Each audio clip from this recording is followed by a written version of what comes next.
നമസ്കാരം. കേരളത്തിന്റെ സാമൂഹിക ചരിത്രത്തിലെ ഏറ്റവും കണ്ണുനീർ നനവുള്ള അധ്യായമാണ് അറബിക് കല്യാണം. വിശപ്പിനും ദാരിദ്ര്യത്തിനും മുന്നിൽ സ്വന്തം മക്കളെ വിദേശികളായ വൃദ്ധന്മാർക്ക് കാഴ്ചവെക്കേണ്ടി വന്ന ഒരു ജനതയുടെ നിസ്സഹായാവസ്ഥയുടെ അടയാളമായിരുന്നു ഇത്. 1970-കൾ മുതൽ 90-കൾ വരെ മലബാറിൽ അറബിക് കല്യാണം സജീവമായിരുന്നു.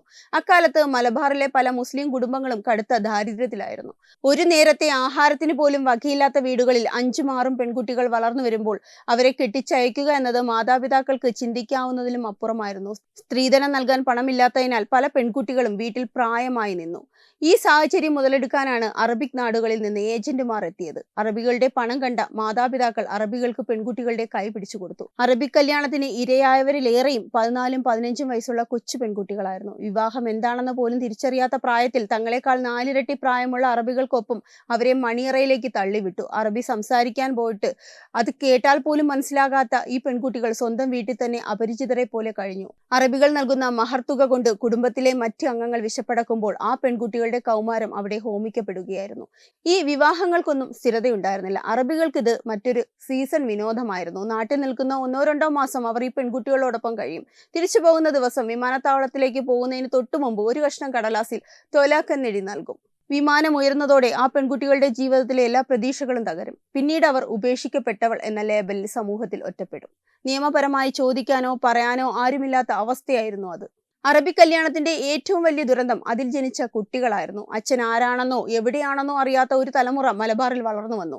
അറബി പൈതങ്ങൾ എന്ന് വിളിച്ച് സമൂഹം അവരെ പരിഹസിച്ചു. ഉമ്മയുടെ കണ്ണുനീരും ദാരിദ്ര്യവും കണ്ടു വളർന്ന ഈ കുട്ടികൾ മുതിർന്നപ്പോൾ കയ്യിലുള്ള ഒരു പഴയ ഫോട്ടോയോ അല്ലെങ്കിൽ ഏജന്റ് നൽകിയ അപൂർണമായ വിലാസമോ വെച്ച് ഗൾഫ് നാടുകളിൽ സ്വന്തം ഉപ്പയെ തിരഞ്ഞുപോയി. പലരും പാതി വഴിയിൽ പരാജയപ്പെട്ടു. ചിലർ തങ്ങളുടെ തിരിച്ചറിയാനാവാത്ത പിതാവിനെ കണ്ട് വിതുമ്പി. 1980-കളുടെ അവസാനത്തോടെ കേരളത്തിലെ മനസാക്ഷി ഉണർന്നു. സമുദായത്തിനകത്തെ പരിഷ്കർത്താക്കളും മാധ്യമങ്ങളും ഇതിനെതിരെ പ്രതികരിച്ചു. പെൺകുട്ടികൾക്ക് വിദ്യാഭ്യാസം നൽകണമെന്നും ഇത്തരം ക്രൂരതകൾ അവസാനിപ്പിക്കണമെന്നും മുറവിളി ഉയർന്നു. ഗവൺമെന്റ് നിയമങ്ങൾ കർശനമാക്കി. വിദേശികൾക്ക് വിവാഹം കഴിക്കാൻ കളക്ടറുടെ അനുമതി വേണമെന്ന നിബന്ധന വന്നു. ക്രമേണ ഗൾഫിലേക്ക് ജോലി തേടിയ ആളുകൾ പോവുകയും ഗൾഫ് പണം നാട്ടിലേക്ക് എത്തുകയും ചെയ്തു. ക്രമേണ മുസ്ലിം പെൺകുട്ടികളുടെ വിദ്യാഭ്യാസ നിലവാരം ഉയർന്നു. ആളുകൾ മാറി ചിന്തിക്കാൻ തുടങ്ങിയതു മുതൽ ഈ അനാചാരത്തിന്റെ അന്ത്യം കുറിച്ചു.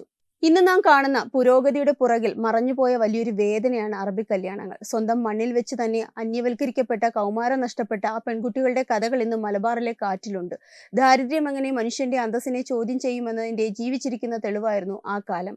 ഇനി ഒരിക്കലും അങ്ങനെയൊന്നും ഉണ്ടാകില്ലെന്ന് ഉറപ്പിക്കുമ്പോഴും ആ പഴയ മുറിവുകൾ നമ്മളുടെ ചരിത്രത്തിൽ മായാതെ നിൽക്കും. വെബ് ഡെസ്ക് തത്വമൈ TV.